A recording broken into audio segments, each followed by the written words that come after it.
இளவரசே, இவர் சத்தியாசிரியரின் ராஜதந்திரி, பெயர் பாலதேவர். ஓஹோ, சத்தியாசிரியனை இந்த நிலைக்கு கொண்டு வந்த புண்ணியவான் இவர்தானா அண்ணா? தவறான கணக்கை போடுகிறீர்கள். சோழ சக்கரவர்த்திகளோடு சமாதானமாக போய்விடுங்கள் என்று சத்தியாசிரியரிடம் நான் பலமுறை மன்றாடி கெஞ்சினேன். அந்த பாவி கேட்கவில்லை.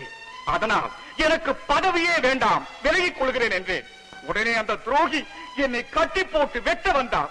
நல்ல சமயத்தில் நீங்கள் வந்தீர்கள், நான் தப்பித்துக் கொண்டேன். விமலாதித்தா, இந்த மனிதர் பேச்சில் எனக்கு நம்பிக்கை இல்லை. இவரை சிறையில் அடைத்து விடும். வேண்டாம் இளவரசே, என்னை ஒன்றும் செய்து விடாதீர்கள். நான் உங்கள் பக்கம் சேர்ந்து விடுகிறேன்.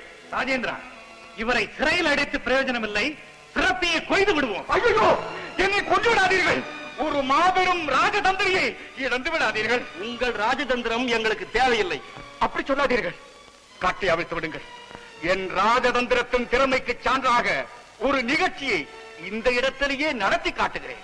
தம்பி, அவர் என்ன செய்கிறார் என்று கட்டை அவிழ்த்துத்தான் பார்ப்போமே. அண்ணா, இந்த கயவனின் கட்டை நீங்களே அவிழ்த்து விடுங்க. என்ன அதிசயத்தை செய்து காட்டப் போகிறார்? பொறுத்துதான் பார்ப்போமே.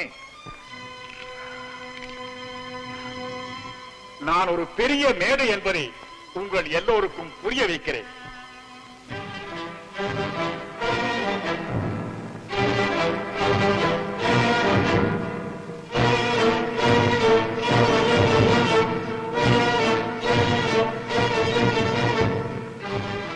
சோழ சக்கரவர்த்திகளே, நீங்கள் போட்டிருக்கும் மாறுவேடம் தங்கள் மைந்தர் முதல் மற்றவர்கள் கண்களுக்கு தெரியாமல் இருக்கலாம். ஆனால் உங்களைப் போல் ஒரு ராஜதந்திரியாக விளங்கும் எனக்கு புரியாமல் இருக்குமா?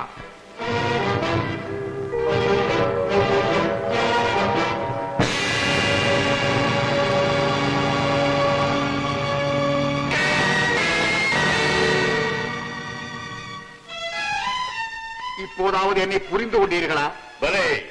பாலதேவரே, என் குலமாற நீங்கள் பெரிய மேதை என்பதை நான் ஒப்புக்கொள்கிறேன். இன்றைய தினத்திலிருந்து எங்கள் சோழ சாம்ராஜ்யத்தின் அரசியல் ராஜதந்திரியாகவும் என் அந்தரங்க ஆலோசகராகவும் உங்களை நான் ஏற்றுக்கொள்கிறேன்.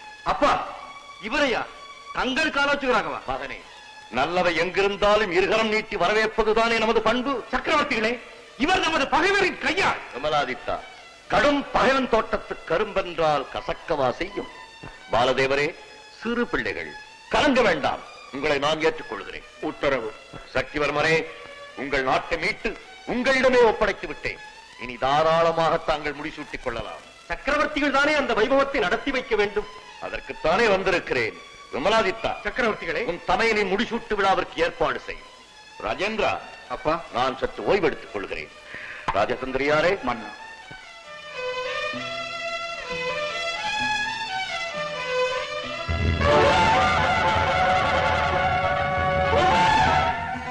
சபையோர்களே, நமக்கு சொந்தமான இந்த வேங்கி நாட்டை சுதந்திர நாடாக்கி நம்மிடமே ஒப்படைத்து விட்டார்கள்.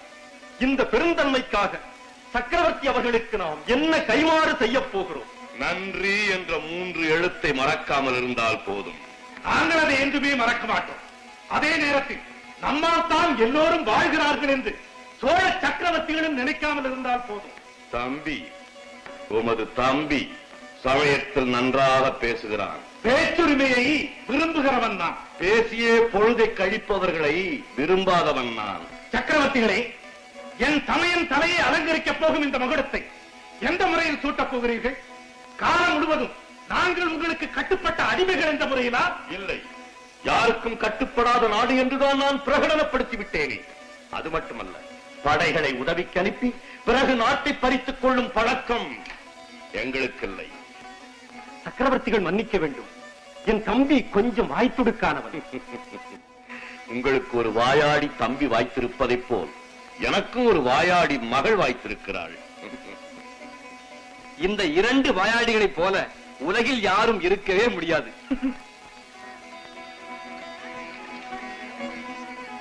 பாலதேவரே, மன்னா, இத்தனை நாள் உங்கள் சத்யாசிரியின் தலையை அலங்கரித்துக் கொண்டிருந்த இந்த மகுடத்தை இப்போது சக்திவர்மருக்கு சூட்டலாம் அல்லவா? சக்கரவர்த்திகளே, அந்த துரோகி சத்யாசிரியரின் பெயரை கூட என்னுமே கூறாதீர்கள். ஓ, அவன் மீது அத்தனை வெறுப்பு வந்து விட்டதா உங்களுக்கு? அவனை வெறுத்துத்தானே தங்களோடு கலக்க வந்தேன். நீங்கள் கலக்க வருகிறீர்கள் என்று தெரிந்துதானே நானும் உங்களை ஏற்றுக்கொண்டேன். நன்றி. நாடும் மக்களும் வாழ நீங்கள் பல்லாண்டு வாழ வேண்டும்.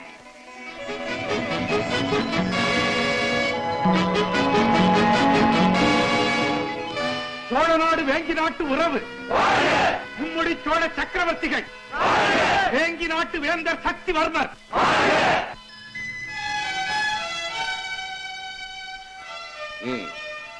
சக்திவர்மருக்கு முடிசூட்டி செங்கோல் கொடுத்து விட்டேன். எனக்கு ராஜதந்திரியாக வரும் பாலதேவரை வெறுங்கையோடு அழைத்துச் செல்லலாமா? பட்டரையரே, மன்னா, என் அன்பளிப்பாக இந்த ஊன்றுகோலை வைத்துக் கொள்ளுங்கள். சக்கரவர்த்திகளே, இனிமேல் நானும் உங்களுக்கு ஊன்றுகோலாகவே இருந்து உழைக்கிறேன். மகனே, ஒரு நாட்டுக்கு விடுதலை வாங்கித் தர உதவிக்கு நமது படைகளை அனுப்பினால் அந்த நாடு விடுதலை பெற்ற உடனே நமது படைகளை திருப்பி அழைத்துக் கொள்ள வேண்டும். இல்லை என்றால் வெட்டி பேச்சும் வீண் பிரச்சனைகளும் உருவாகும். அதனால் நமது படைகளை அழைத்துக் கொண்டு நீ வந்து சேர். நான் முன்னால் புறப்படுகிறேன். எல்லோருக்கும் வருகிறேன். பாலதேவரே, தொடருகிறேன்.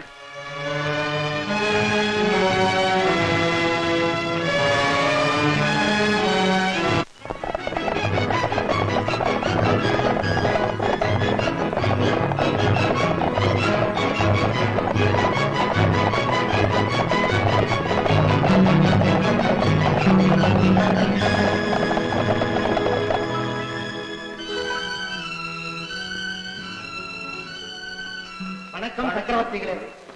ராஜதந்திரியாரே, மன்னா, இவர்கள்தான் நமது அரண்மனையின் விகடகவிகள். உங்கள் பொன்னான நேரத்தை பாழாக்க வேண்டுமென்றால் இவர்களோடு பேசிக் கொண்டிருங்கள்.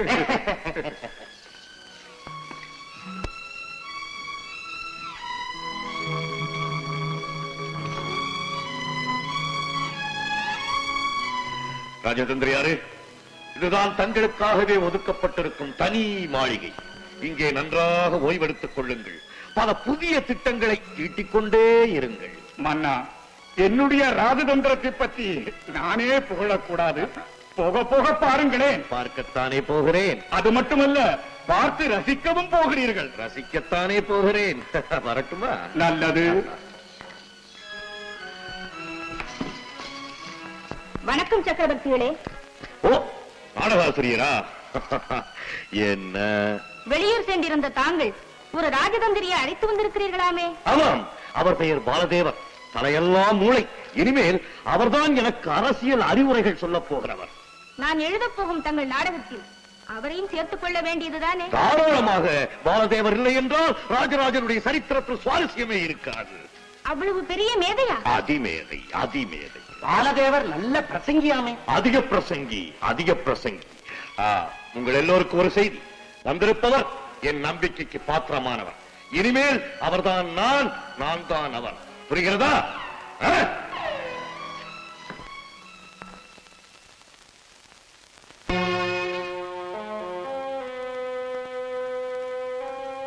சுவாமி, சோழ மன்னரிடம் தோல்வியடைந்து வேங்கி நாட்டை விட்டு தப்பித்து நம் ரெட்டபாடி நாட்டிற்கு வந்ததிலிருந்து இப்படி சதா சுயநிலை மறந்து தவறான பாதையில் சென்று கொண்டிருக்கிறீர்களே, இதற்கு மாறாக தங்கள் மனதை நல்ல வழியில் திருப்பக்கூடாதா? தேவி, வேடிக்கையாக நேரத்தை கடத்துகிறேன் என்று எண்ணாதே. வேற்று நாட்டு அரசர்களை எல்லாம் என் திட்டத்துக்கு திருப்பிக் கொண்டு இருக்கிறேன். அனைவரும் ஒன்று சேர்ந்து விட்டால் அடுத்த கணமே ராஜராஜன் மீது படையெடுக்க புறப்பட்டு விடுவேன். கூட்டாக சேருவதில் நன்மையும் அடையலாம், சமயத்தில் அதுவே தீமையாகவும் மாறலாம். நன்மை தீமைகளை பற்றி நீ எனக்கு எடுத்துச் சொல்லும் அளவிற்கு நான் அத்தனை மடையன் அல்ல. ஏதோ என் மனதில் பட்டதை சொன்னேன். எல்லாம் எனக்கும் தெரியும். சரி, தங்கள் இஷ்டம்.